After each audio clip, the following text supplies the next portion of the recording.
देवा प्रमाणे जेजू क्रिस्ताचे शुभ वर्तमान 20 वर्सो वळ 19 ते 30 संवसारान तुमकां तेवे एकठांय करूं नाकात.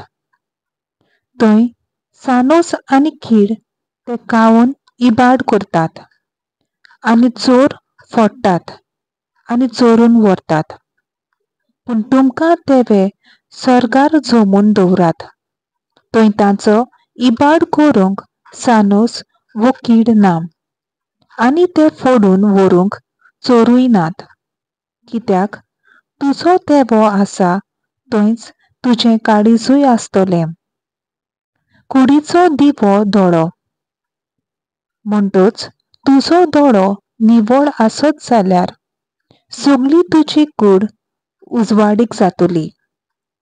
पूण तुजो दोळो निवळ नासत तर सगळी तुजी कूड काळोखांत बुडटली.